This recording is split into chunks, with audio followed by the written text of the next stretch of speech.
Hello, everyone. Good morning, good afternoon, and good evening to you all.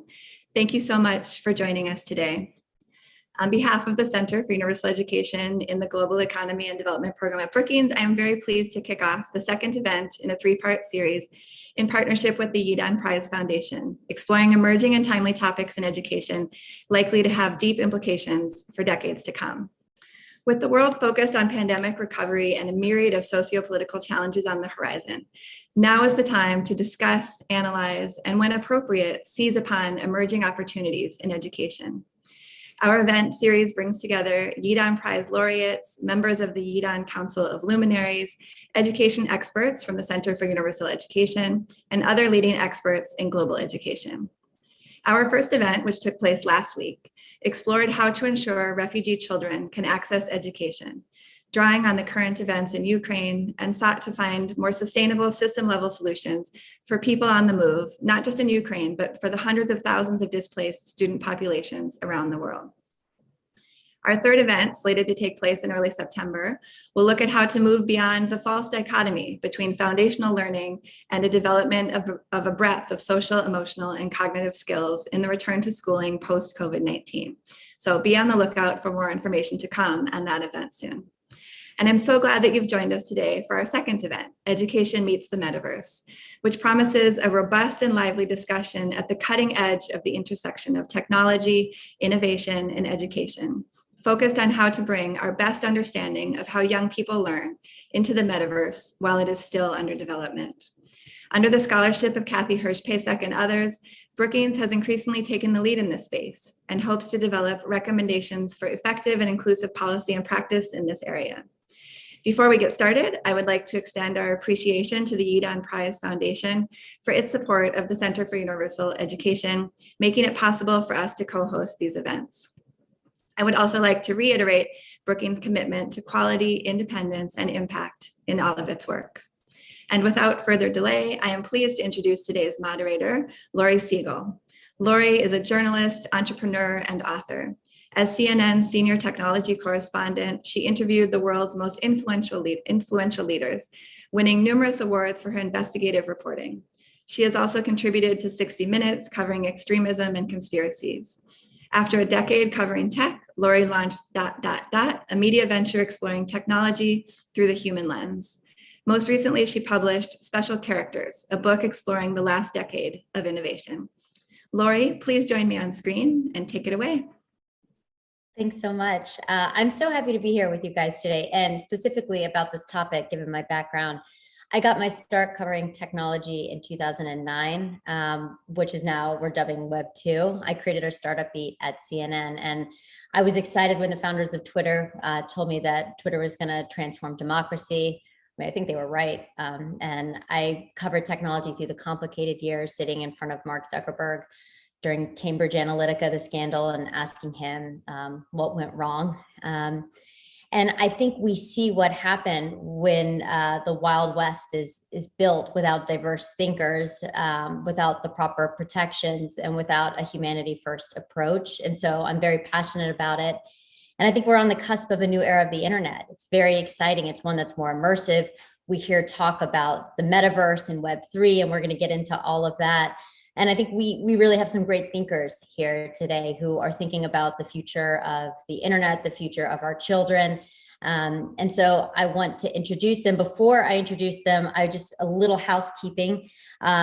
Viewers can submit questions by emailing events@brookings.edu or on Twitter using the hashtag Brookings-Yidan Prize. And I've already incorporated, a lot of you guys asked a lot of questions before, which means we have a super engaged audience, which I'm very excited about. So I've already incorporated a lot of your questions into this conversation. So please ask even more. So I would love to invite our panelists to join me on screen, and I'm going to introduce each of you guys. So if you guys want to turn on your cameras. Hello, everyone. Good to see everyone.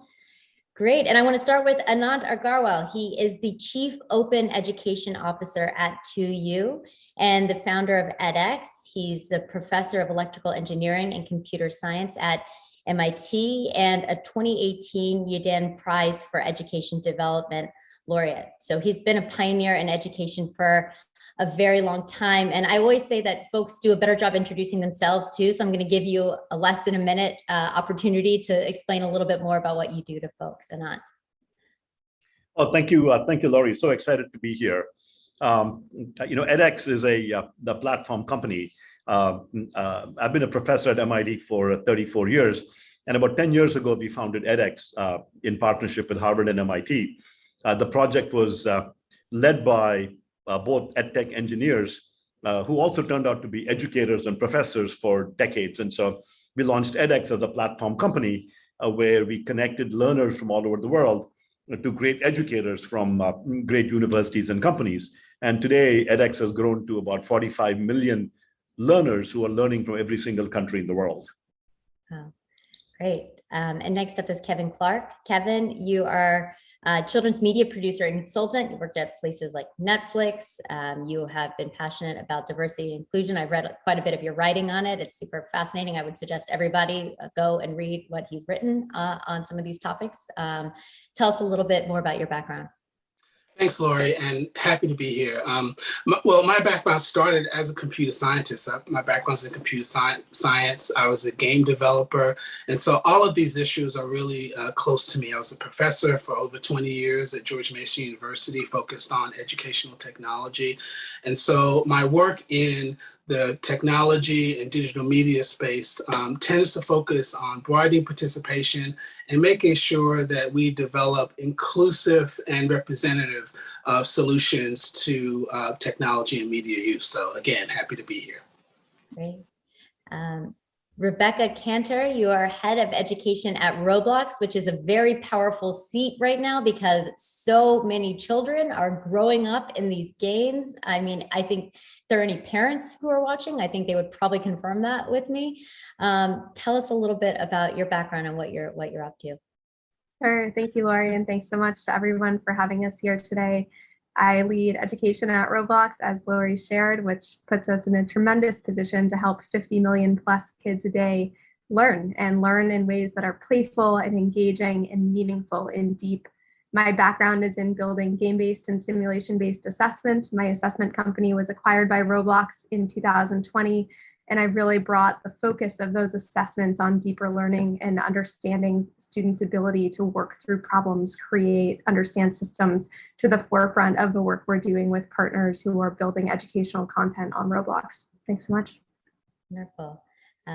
And we have Kathy Hirsch-Pasek, and Kathy is a senior fellow at the Center for Universal Education at Brookings and the Stanley and Deborah Lefkowitz Faculty Fellow in the Department of Psychology in Temple University. I'm very familiar with her work as someone who's covered technology and interested in psychology and children's education. You've written quite a bit. You've done so much research about this. You've really been at the forefront of it. So when you told me you were doing work on the metaverse, I was like, I have not heard anyone in education really focusing on this yet. So I'm so excited to hear what you have to say. So tell us a little bit about your background. Well, thanks, Laurie. I think we just wanted to get ahead of the curve. I think we were so behind the curve when it came to apps that it was time for scientists to be part of the conversation. So I'm what they sometimes call a translational scientist. I work in the area of the science of learning. And my real interest is in trying to bring really decades and decades of knowledge from the science of how young children learn, how the brains actually learn, and see if we can begin to apply this in various areas. So I've dabbled in areas like city planning, what ought we do to remake the way schools run so that they actually teach in the way that humans learn. And importantly, I've been into play and playful learning, which got me into ed tech. And I think we can do so much with ed tech if it's done right. So I'm so excited to be here. And then last but certainly not least, Simran Mulkandani, you're the founder of Project Rangeet. Tell us a little bit about it. Thank you so much. Thanks so much for having me here today. I am, as you said, one of the founders of Rangeet, which is a mobile app for schools, communities, and families. Collectively, we refer to them as facilitators to support the overall well-being and development of children aged 7 to 16. So what this platform contains is a social, emotional, and ecological knowledge or SEEK curriculum, which is play-based. inspired by Kathy, as well as an M&E suite to monitor and measure its impact on children. At Rangeet, we're committed to building strong evidence-based systems based on the science of learning and technology tailored to individual needs to develop tomorrow's global stewards. I'm so excited to be here, learn from everyone on this esteemed panel, and to share my journey and hope it adds value to everyone here. So thank you so much. Great. So I figure because this is all about the promise and peril, the metaverse and education, I figure we should start out with what is the metaverse, I know there's so many different definitions of the metaverse and some are skeptical, and we can get into all of that. But how would you guys define the metaverse? I mean, Rebecca, I know, I think that Roblox is certainly kind of can be that kind of environment. I mean, how would you define it simply? Sure. So at Roblox, we think about the metaverse as a place to be when you can't be together in real life. And I think that word together is really important because it is a platform and a possibility for all of us to enjoy human co-experience, the same kinds of co-experience we experience in our daily lives, but in a virtual space when we can't be together in real life. I'd say also for us, there's a vision for the metaverse of being civil, of being a place for optimism, for dignity, for respect. And we've tried from our very beginnings to make sure that we don't make the same mistakes that have happened in other corners of the internet, to think about these requirements as foundational for all providers who are working on bringing the metaverse to fruition. Yeah. Simran, do you want to add anything to the definition? Sure. Mine is quite simple. I sort of think of it as, having the freedom of building a house in a neighborhood in The Sims, or participating yourself in worlds brought alive by films like Avatar, Matrix, or Ready Player One. But in my context, education, I see this as a world that's accessible to students and teachers across the globe and allowing shared interactions without boundaries. And as Rebecca said, in a respectful, optimistic way. So I want to talk about, and by the way, that's it sounds great. It's almost different because there's the Neil Stephenson, Snow Crash, where you put on the virtual headset and we all live in these alternative worlds. So there's so many different definitions. And I think there's the optimistic definition, right? It's very back in Web 2 when we had founders being like, we're going to change the world for the better. And then so we are at this really interesting moment, I think, where there's the optimism of everything good that can happen. And there's also the peril where we're talking about how do we ensure that we build this for the better. I want to talk about the paper, Kathy, that you wrote, Kevin, you guys co-wrote this with quite a few experts in the space. It's called A Whole New World, Education Meets the Metaverse.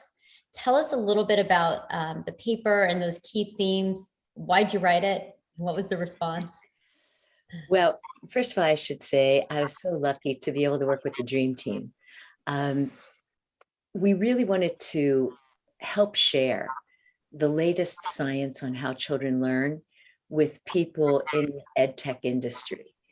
And this was an attempt to pull together really what are decades and decades of research, and to imagine what would be an optimal world if we used the metaverse for good.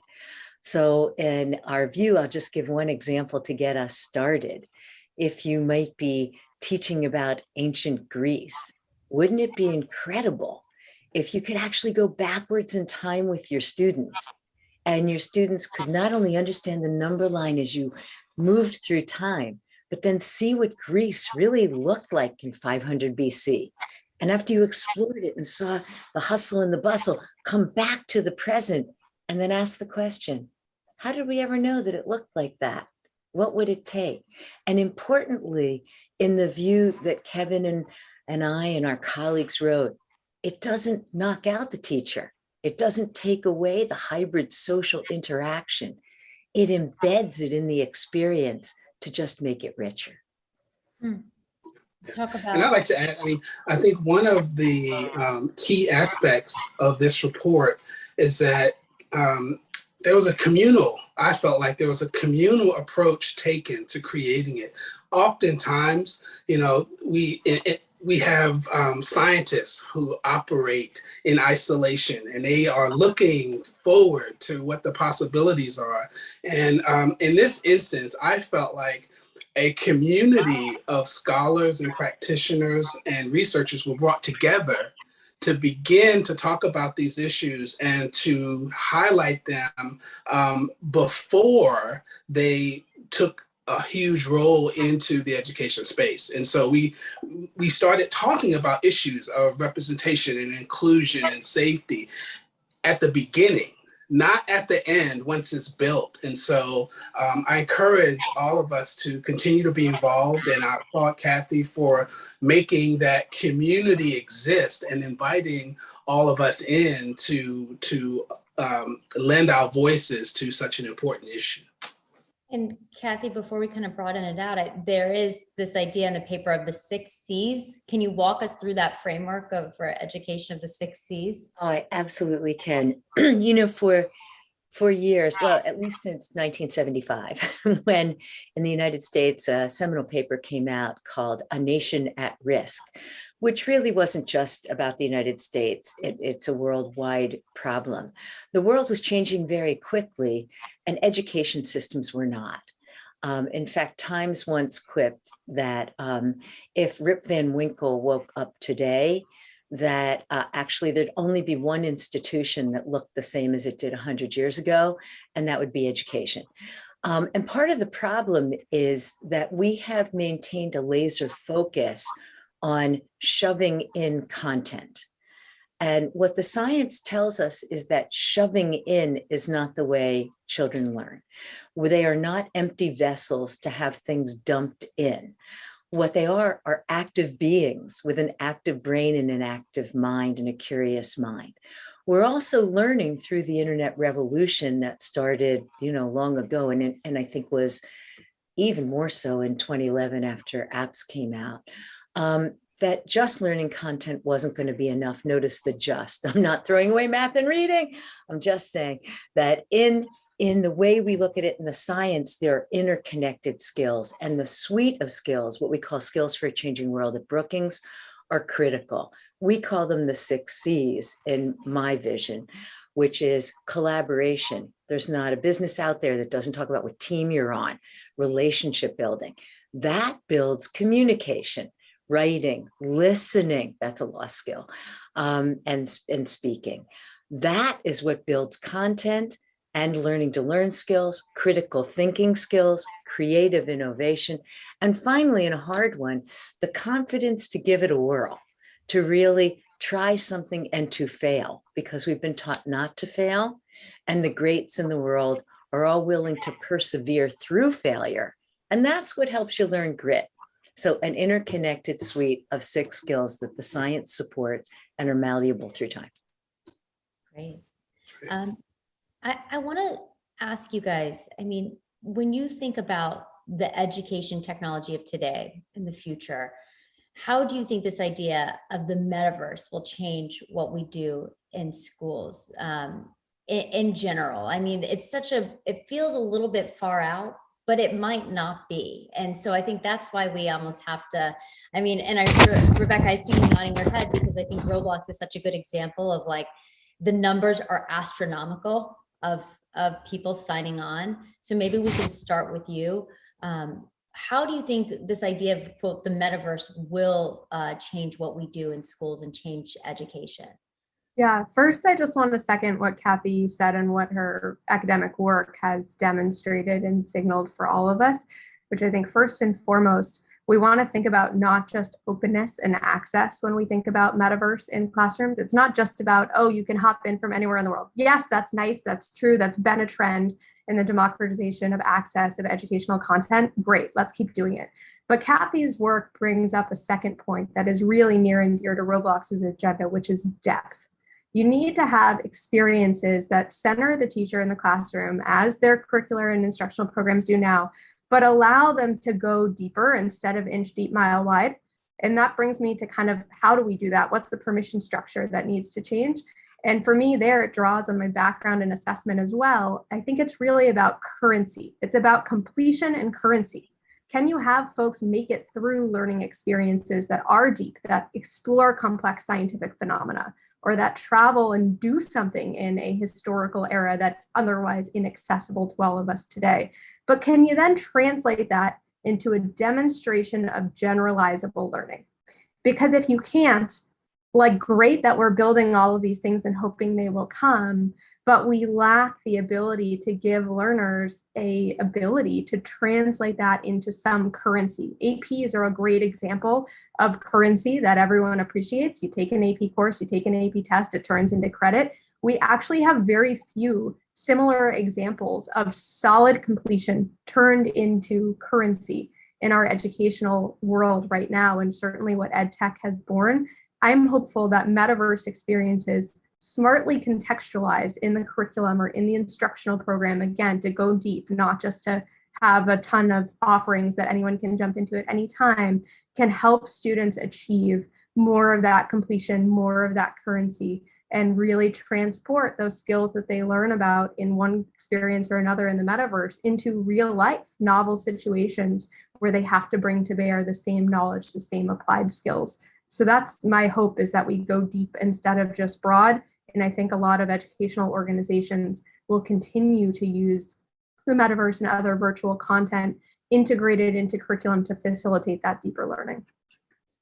Can you give an example when you say like go deep? Yeah, absolutely happy to. So most states most states or national curricular standards right now actually call for higher rungs of Bloom's taxonomy, right? Whether you like it or not, or think it's the right philosophy or not anymore. There are standards that are outlined for English language arts, for math, for science, for all the traditional subjects, as well as things like civics and more frontier areas that more and more states and regions and districts are adopting worldwide.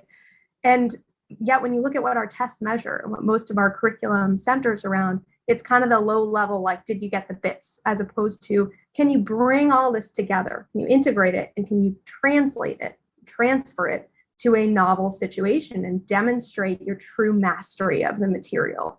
So an example, First Robotics, very well-known robotics organization, building an experience on Roblox that allows students to do very complex virtual robotics. Great example of openness and access, absolutely. Those kits are really expensive. But also, what a great way to honor, say, the next generation science standards that ask students to think and act like scientists in teams, to build things, to iterate, to model, to respond to dynamic systems and environments. So those kinds of experiences that can bring to life things that are challenging to otherwise interact with in, a textbook or a video, and really put students together on problem solving, on constructing, on iterating. It's those higher level skills that we want to bring to the foray. Great. Anand, I want to ask you, it's been 11 years since the introduction of the iPad and the rise of educational apps. It feels like we have a bit of a roadmap now of what worked, what didn't. How do we follow that roadmap when building out this idea of metaverse education experiences? And what's your overall take on the metaverse? And is this coming? Is this here? How do we build this out safely? Oh, we've got to unmute you. You got to unmute, I think. I fall for this mistake every single time, and I've been doing this for 2.5 years now. So you just can't teach this old dog new tricks. But be that as it may, I think the way to look at it, the metaverse, the virtual reality, VR, XR, this is a class of really cool new technology that has the potential to change humanity, much like many technologies came together and did 10 years ago. So we just have to look back 10 years to see how some of those technologies changed our lives in the past 10 years.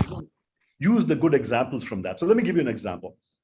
I was a professor at MIT in the late, 10 years ago. My colleagues and I were teaching in classrooms, 1-hour lectures. How many professors do you think have read the famous paper by Ken Lockhart, an amazing learning scientist from 1972 about active learning? Kathy talked about active learning and so on. I would say less than 1% of professors have read that paper. So we were teaching the usual 1-hour lectures. And then what happened in the late, 2007, 2008, is many incredible technologies came together, like cloud computing, mobile computing, video distribution at scale, gamification, social networking. So these were incredible, 4 or 5 incredible technologies that came together and created the perfect storm of something revolutionary that could happen. And I'm going to look back to that time. So when we were at MIT, we were educators and we were also computer science engineers. So we said, how do we apply this for good, these technologies for not just chattering on social, but how do we leverage these for good? And we launched edX as a global platform for learning. So we as educators engineered a platform. We built prototypes where, to me, it was very critical that it not just be about access and content, but about depth and quality. So our motto at edX was quality learning for everyone, everywhere. So the quality, that depth was very critical. It's not just about putting videos online and letting people watch it. That's access. But the question is, how do we create quality outcomes? How do we create really good learning? So what we as educators, who were also engineers when we founded edX, we leveraged these technologies I talked about that were the perfect storm at that time. And we launched edX, which was a MOOC platform. And from the very first day, our very first course was built not just as 1-hour videos that people have to watch, but we brought in active learning. And frankly, at that time, I read more learning science papers than I'd done in my 25 years at MIT before that. Before that, I'd read 0 learning science papers, 0. And so when we wanted to apply these technologies, we first looked at active learning. So on edX, each class is an active learning class where we interleave short videos with interactive assessments and labs and gamified experiences, where learners are learning content and then immediately apply it so that they bring things from various parts of the brain and move things around so that learning really sticks.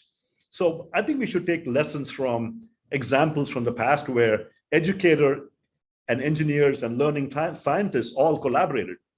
In our case, the engineers and educators were the same people. I was both an engineer and also an educator. And so were my colleagues. So in the very first course, we built out, using gamification techniques, we built out circuits labs where learners could play with music and do all these amazing things. So taking that lesson to the metaverse is the cool new thing. So the lesson we take is, let's make sure that we have educators actively involved. And I promise you, here is one educator you're looking at who's also an engineer, who is actively looking at how we can leverage the metaverse to create completely new ways of learning. Now, many of us might say, look, we got to get the teacher into the mix. Why should we have any preconceived notion about the metaverse? When we've taken surveys of learners, we ask them, who do you like to learn from? You know what the #1 request is? It's not from teachers, it's from each other. In the metaverse, can you imagine people learning from each other, students from all over the world interacting? Kathy, you talked about Greece. Imagine, I go through the metaverse and I land by the Acropolis, and imagine I run into a kid from, New Zealand and a kid from Alaska kind of get together and began chatting and talk about their cultures. These interactions and peer learning are going to be key. So to me, let's not have any preconceived notions. Let's view it as an incredible playground. Let's look at learning science, which has shown that peer learning can be incredibly powerful. And so to me, bringing in peer learning into the metaverse where people learn from each other is going to be a big thing. And so I think we should just look at successes from the past and apply them as we build edtech and metaverse learning experiences for the future. When we talk about looking at success of the past, I think we also have to look at what we learned from the past and some of the negative ways, right? And we look at harassment and all the things that we've learned about technology and its impact on us and where things can go wrong. So as we're entering a new venue, I know there are a lot of questions from the audience on this. I had a lot of questions because we're now with the panel of experts on it, but of ethics in this new world, of our children growing up in these more immersive environments. Let's paint the picture of a classroom where there's AR or VR incorporated into it to whatever degree and whatever these metaverse-like environments are. We just had a question come in that said, how will the metaverse affect the sensory and social experiences of children? I'm curious, what do you guys think? And should there be certain ages that, our children are allowed to enter these environments? Who's thinking about that? Whoever wants to take it. No, I will jump in because I've thought a lot about that. We just saw 2.5 years of an absolute disaster with young children in particular. I think it's fair to say that remote learning for young kids is an oxymoron. It simply doesn't work, didn't work. We created social issues, and Simran, I want you to jump in here as well. The one thing that I think we clearly know in the science is that humans need humans, and that avatar meeting avatar, especially for little guys, absolutely will not be the same thing. They need a responsive and an interactive and a social and a being there, including touch, body movement, eye gaze, everything that goes with that. And what we are learning more and more is that human beings, one of our specialties, one of our cards of our species, is that we happen to be social. And in fact, my colleagues say we even have a socially gated brain. And we are learning now, I'm just going to put this out there because I think it's so darn cool. We are learning now that you can have what we're calling in the field as a fancy term, neural synchrony. But we're actually measuring by putting caps on little kids and kids in schools, on the teacher and on the students. And you can actually watch when the teacher and the students move into synchrony. And indeed, that is the time when the students learn more. And you see that especially in young kids, babies and their mothers. So I believe that we can't get away, shouldn't get away, would be trading away what is most important to our species if we ever say that we can substitute the social experience for a non-social experience. Now, again, how you define that social experience is going to be important. I don't think it should be, and I think, Anat, you mentioned this too, it just can't be directive. It probably has to be more guide on the side, as King says, and not sage on the stage.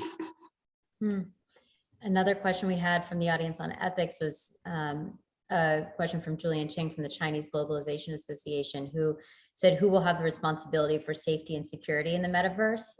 Will there be cordoned off spaces so that it's actually a series of multiple metaverses? This was something someone else just asked from the audience in light of harassment issues already popping up in these virtual spaces. How do we expect to protect entire classrooms or even schools in these spaces? We're already having safety issues in schools. And so if we add a whole new virtual element, and it certainly seems like many of our tech companies have had trouble with safety in children for a very long time. What are the things we can do early on to protect our children in these environments?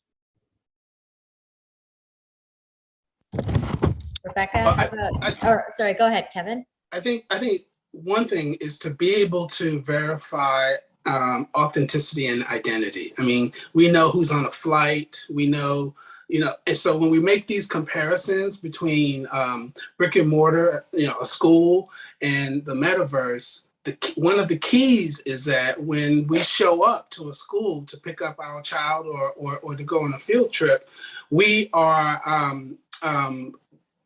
authenticated. And so we need to figure out how to include that in instantiations of the metaverse. Now, I think there could be some areas that are more open, but when we talk about child safety, one of the main issues should be that we should know who is on the other end of that comment, of that content. And I think that's something that we need to tackle early on.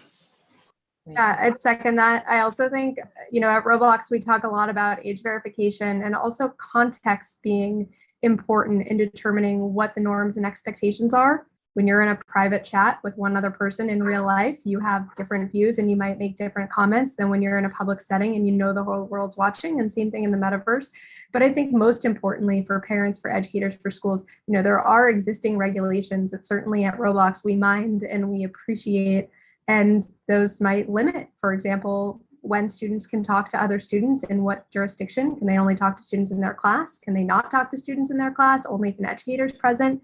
What about other students in other schools? If they have a pen pal school, is that allowed? So a lot of districts and states have, and whole nations have developed privacy policies and student data privacy policies that, of course, all of these companies, Roblox included, need to mind.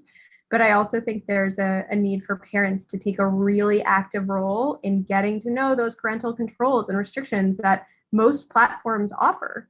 And if they don't offer them, maybe demand it or leave. But thinking about that responsibility of parents, of educators, of communities to help upskill all of us on what it means to set up a student for success and safety and stability in their metaverse learning.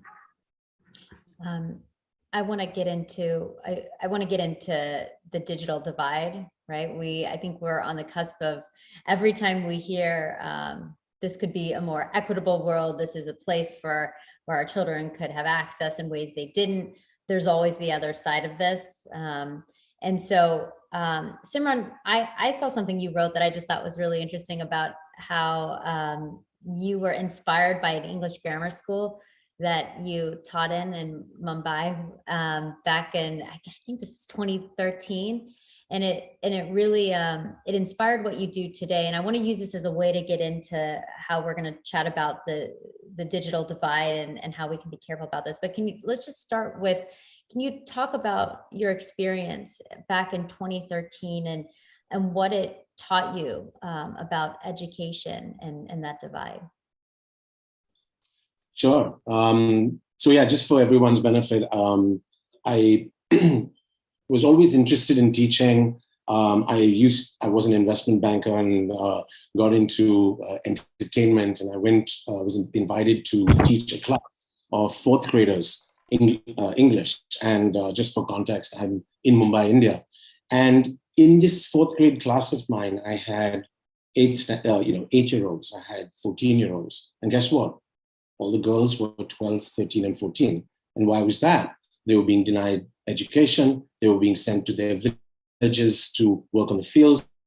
They were being violently abused at home. And in the class was also an autistic girl.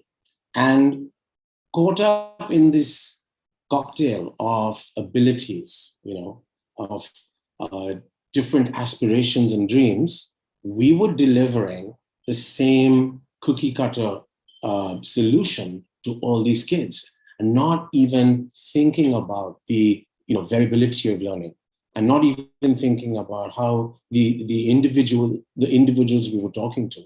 And so this became kind of like my inspiration, as it were, to begin working on Rangeet. And I was not interested in bringing the core curriculum to kids better. I was interested in providing them with the scaffolding that would help them to be better learners. And so Rangeet started from that perspective. I want to pick up with what Kathy said a little while ago, and talk about how we've had such massive lockdowns in India over the last 2.5 years. Schools have basically been shut. The kind of social and emotional impact this has had on children is profound. The anxiety that we're seeing in children is massive. And if we're just going to go back to school and tell kids, here you go, here have more math and more science, I don't think we're going to have a great outcome. So I think it's crucial that we retain the teacher as the pivotal element in the classroom. It's crucial. Kids are so influenced by what's going on at home. For example, what the metaverse is going to do is it's going to bring different opinions, etc., to the children. But still, they need that grounding at school when they go into schools. So I think there's a lot that we need to do here. But I think we must build absolutely on first principles, which is understanding what is the problem we're trying to solve. Let's not think tech first. Let's think classroom first. Let's think child first. Let's think about the problems we're trying to solve for children, and then use technology to build from it. The other way is not going to work. Kevin, I hear Simran, talking, many of you guys have mentioned the impact on child learning of just being home over COVID and not being able to be in person. And I saw something you wrote about how it's been impactful for children who have been home over COVID and they've been consuming a lot of media. And you said that there are not enough authentic multidimensional characters in children's media. And so it's been hard for children who are home looking at certain types of content, not seeing diverse characters, and that's furthering a problem. And so I'm curious, when you talk about the lack of diversity and the content our children see, as we're thinking about building out a whole new medium where there will be all new content opportunities, what's your advice for building out content for the metaverse that is diverse? That's, you talk about, getting away from the tokenization. Can you get into what would be a healthy way to build out diverse content in the metaverse? Right. Well, there's been research that shows that the more that some children consume media, the less or the increases or decreases their self-esteem, right? Particularly for children of color and girls. And so part of the challenge is the images that they're consuming aren't enriching to them. And so the way to combat that is early on is to make sure you have multiple points of view, you have multiple different types of creators, inclusion, that you have people who represent different constituent groups, right? That, let's face it, systems are created by humans. And so they'll be inherently biased based on the humans that create them. That's not saying people are bad. That's just saying people tend to build stuff based on their own preconceived notions. And so the way to combat that is to make sure that we have enough people and representation to include as many iterations as you can. I did some work with a community where we were trying to get them to use technology. And the first step was someone told the grantor paid me to go in and teach them how to become certified. And I realized after talking with them, they didn't need to be certified. They needed to figure out how to use technology to tell their stories, to communicate with their friends and family, to learn, to collaborate, to have access to resources. The only way I found out that that's what they wanted was I asked them. And so I think as we go down this journey of putting together the metaverse and applying it to education, we need to ask. And we need to ask people in rural communities, urban communities, from different demographics, from different family situations. They need to be a part of the process in a valuable and significant way, not as a consultant or in a consultative way, but in a decision-making way from the very beginning. Laurie, if I might weigh in very quickly. While we talk about how we design the metaverse and do it in the right way, I do want us not to lose sight of the incredible opportunity here, which is that if you look at the physical verse, our universe, it is very hard, much harder to create diversity, universal, diversity uniformly across the world. I grew up in India, and most people, look like me, brown people. I came to the U.S. and we live in a town where it's mostly white people. And when my wife and I walk our dog, everybody looks different from us. And in physical spaces, it's actually very hard to create diverse experiences because our society, by its very nature, humans that look alike and speak alike and think alike rubber band together.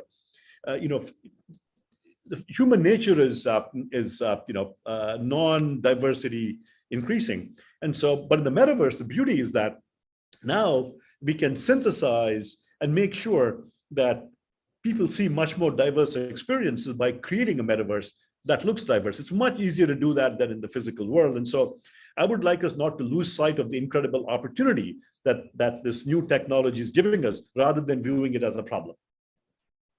Yeah, Rebecca, May I add to that? Sorry.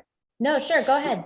Sorry. So I'd love to just add to what Anant just said. We've at Rangeet, one of the and it's a slight diversion.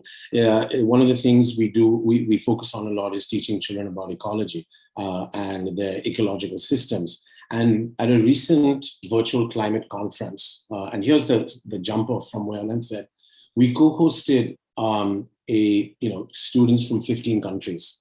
And it was fascinating. It was a Zoom call. It was fascinating watching these kids, and they had no fear, right? There were kids from a little village in Rajasthan in India, which is a desert state, right? They only spoke Hindi. There were kids from, the United Kingdom, Japan, Korea, and us adults stood in to kind of moderate and translate. The kids had no fear, like I said. And the kids, we witnessed these children describing their own lives and their context to each other. So it was really funny, like when the kids they were talking about what pets they had. Most had dogs and horses, but all the kids in Rajasthan had goats. And the kids in the UK had no idea. They were like, why do they all have goats? Because they all lived in farms. So they couldn't visualize the context that they were talking to. They saw the people, they didn't understand the context. When they also talked about, it was really fascinating, they started talking about the climate action they were taking in their own lives. And this I found super exciting. There were kids in the UK who were talking about things that we would talk about. The kids from Rajasthan were describing how they came from a desert and they never had water, and how they petitioned the town, the town council to build tube wells so that there was no more feast and famine. And I just think in this new paradigm, and I really agree with Anant, there's lots of things we need to think about, but just imagine if these kids could travel miles through the metaverse to live each other's experiences, and how that would lead to such great emotion and great understanding that would transcend not just how they can react to urgent issues like climate change, but also how they will actually understand each other human to human. Kathy, in the paper, you talk about, and this is getting the digital divide, because that vision is wonderful. This idea of connection and empathy and bringing people, children together from all across the globe. You talk about the peril of how many diverse and marginalized communities, particularly in rural areas, might not have access to consistent, reliable broadband. This isn't a new conversation, but this will definitely be a new conversation when it comes to the metaverse and different type of technology. And so how do we ensure that everyone has the right to participate in the metaverse? Well, I think you've raised a biggie now, because this is gonna, it's obviously gonna fall on governments to make sure that people have access to broadband. And by the way, to developers to make sure that the clunky and often very expensive way in which you can access the metaverse is really available to people. I know there's things under development, they'll be much cheaper and much more usable. But that's a policy issue. And I think we have to work hard together to solve that policy issue. I wonder if I can move backwards 1 second too, to just say that I heard some commonalities that I find very exciting. And I just want to pull them out for just 1 second. I think Kevin and Anant and Simran, you mentioned two things that are so incredibly cool. One is the opportunity that this is going to afford us. And the second is the opportunity for us, as Jonathan Sachs says, to build it together. And I think quite often we're in a situation where people build something and then they somehow descend it upon other people, give it away to other people. Well, that's not really building it together. Or Jonathan says, okay, then you have a second model where you have the guest house model, where you have the guest house and people are able to come in, but they're still guests, they're not really full participants. And I think in many ways, whether it's the tech industry or frankly, even in the way we do science, we have been coming top down instead of hearing all the voices and allowing for the full opportunity of all people to participate. And Anand, I think you have more to say than I hear, but I think it's very exciting that we are at least starting this by suggesting that we are open to all voices and really want to hear people and not just hear them, develop the system with them. One more point, and then I promise to lend it to everybody else, which is there are mid-level solutions, right, that communities can do. For example, not every school has an IMAX, right? So you can have a field trip where the classes go to the IMAX, and maybe in the interim, what you have are community metaverse spaces where people sign up to go to those spaces so they can tap into different worlds and different universes and experience that diversity. And eventually, maybe we're going to come to whiteboard classrooms where the metaverse really will be the way the school of the future looks.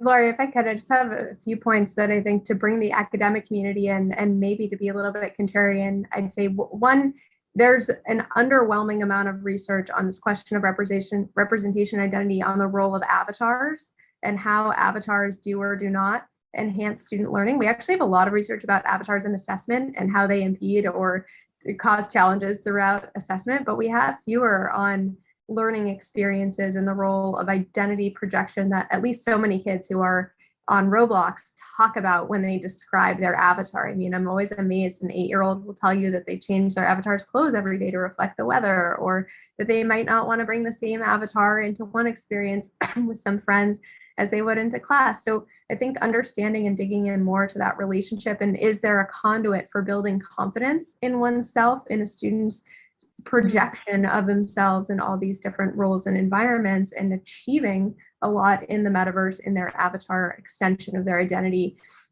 The second, I think, is we've also, as a field, it's really romantic and I think important at the same time, of course, to go bottoms up. What matters? What do we need to be teaching kids? How do we know that? What do communities want to be learning? What do students want?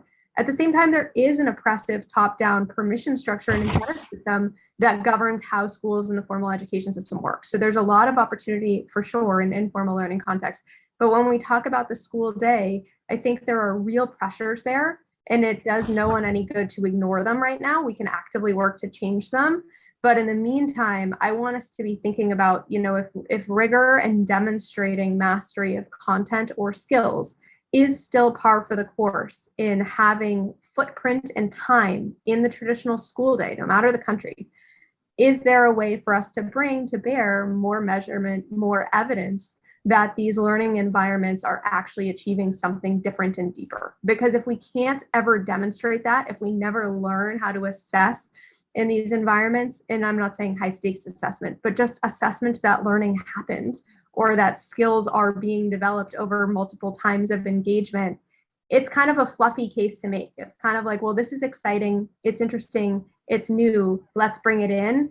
I don't think that's where the metaverse educational space wants to go. If we're making the argument that this should take class time in the form of a field trip, or in the form of a one-day lesson, or in the form of 5 days a week, then I think we should substantiate that with some demonstrable learning gains. And I hope the academic community partners with all of us who are providers or enabling providers and being able to tell that story. So I think that's just two areas of ask I have for everyone perhaps listening who might be in an institution that might partner with companies and developers who are building this content to help advance both of those threads. I know I speak for a lot of my colleagues in saying, bring it on. We totally want to be there and to do that research with you. And we've been doing a lot of it with other industry partners like Sesame or Nick. So please, we want to be a part of it. And I think the only fear some of us have is that sometimes academicians are a little slower than people in tech. So it takes a little while for that research to kind of mature And you guys are moving on so fast that by the time we get it out, you kind of say to us, well, how come you studied something so old? But we're there.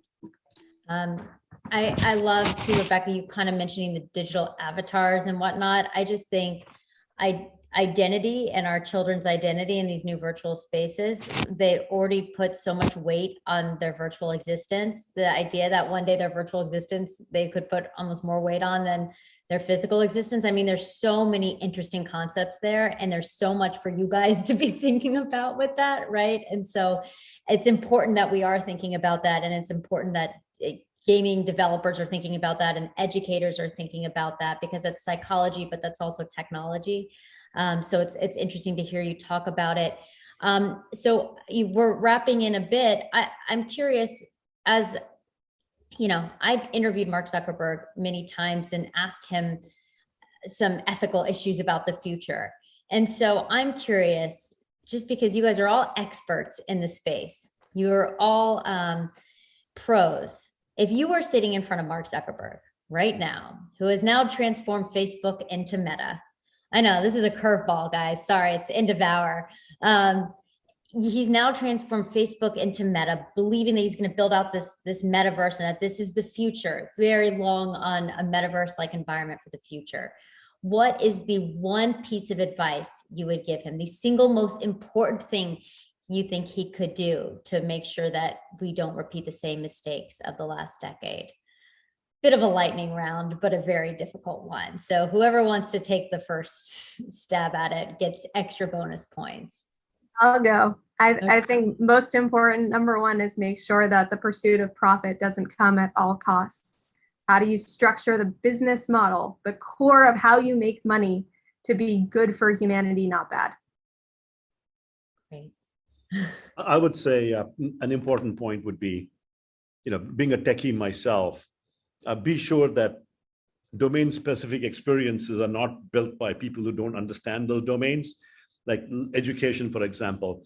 Make sure that you find, just as an example for education, people who have good domain knowledge, like professors who are also engineers, or school teachers who are also well-versed in learning science. Get them involved from the very, very early days, as opposed to backpedaling once the tech has gone too far. Great. My simple piece of advice would be listen. Listen to people at all levels of use, because it's a continuum. Some people are light users and some people are expert users. And you need to listen to all of them to make sure that this huge, all-encompassing system meets the needs of all of those constituent groups. There's so many good things that have been said that I'll just add one more to the list. So thank you guys for saying it all so beautifully first. That I'm going to reiterate that metaverse can't substitute for social interaction. It can supplement.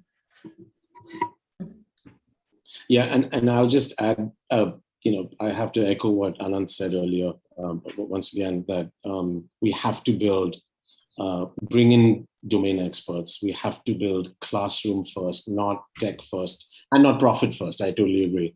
We have to build, if we're building education, we need to build, so we need to understand the education problem we're trying to fix with educators based on solid pedagogy, based on learning science. And yeah, I mean, I think that's the advice I would have, bring in the domain experts early.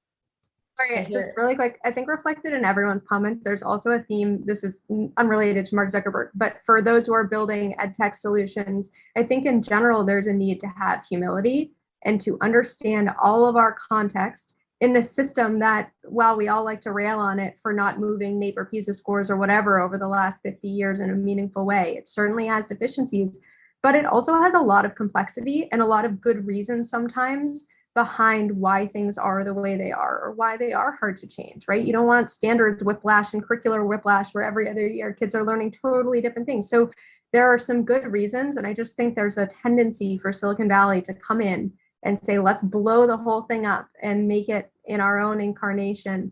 And I think that's naive. And we have a better opportunity here to appreciate the complexity and mind it and be humble in our attempt to find the highest and best way to bring the metaverse in.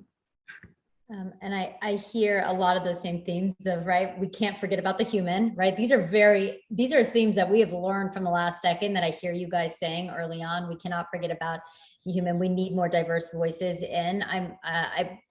I am curious, like, if there's a certain action item on this. I mean, obviously tech developers are developing this. I've spoken to the folks from Fortnite and Sandbox and Decentraland, and like, this is happening in some capacity, right? Where it lands. So how do we make sure that psychologists, that educators, that scientists have a seat at the table that this go around? I know this paper, Kathy and Kevin, this is a part of it. How do we make sure that this isn't lip service and that people actually get a seat at the table for round 3 of the internet? Well, I hope we'll have an invitation, and I hope that people are willing to wait a little bit longer to do quality, as Rebecca mentioned. I know many of my colleagues are here and ready to be available. We've been doing science for a long time. We have suites of principles that we could apply.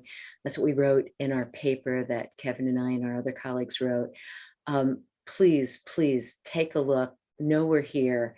I know we really do want to help, not to cut profits, but to make sure that whatever is put out in the world is actually of high enough quality that it helps children and families. And I know we got to wrap it. I want to end with a quick lightning round question because you guys are all at the forefront of your industries. Why is this personal to you guys? Each of you guys have such different backgrounds and reasons for why you're doing what you're doing. Why is this personal?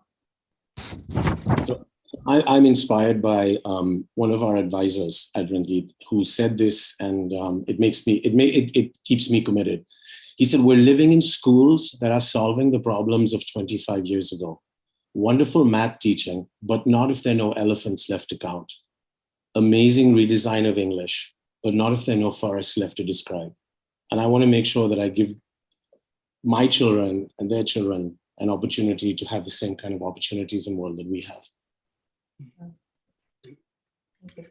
And for me, it's personal because I just want to make sure that all children and young people see themselves, their communities, and get their educational and social needs met through the digital and media that they consume.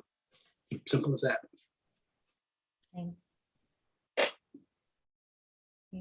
It kills me when we know so much and we use so little. And I guess the very basic principle is I have grandkids and I want the world that they grow up in to be optimized for them, because I know that with the right tools, the next generation can solve anything that comes their way. To me, this is utterly personal because we all know education is a human right, and technology is completely transforming the world. And I want to be part of those technologists that create technologies to change the world, to make education accessible, quality education, deep education accessible to everybody, everywhere. And I think we can do that as technologists. I think for me, our work is just a part of this, but it's important as we have more and more challenges to a notion of truth and a notion of information and facts, that we have minds that are capable of discerning what's fact and what's fiction, and of dealing with the complexities of the world and not shying away, but instead facing them head on and feeling like they have agency. So I think it's imperative for nations and for international peace and well-being and reducing suffering that our humans are building strong minds and the ability to interact with each other with strong character as well. Great. Guys, thank you all for joining. Thanks to our panelists and for the audience for tuning in. And I think I speak for everyone on this panel when I say this is the beginning of the conversation, just to start. And if you guys listening want to dig deeper, the policy brief is hyperlinked at the event page, and I'm sure there will be much, much more content coming out about this, and you can look to all the folks on this panel as leaders in the space and what they're talking about. So thank you all and have a wonderful day. Thanks for watching. Be sure to like and subscribe for more videos from Brookings.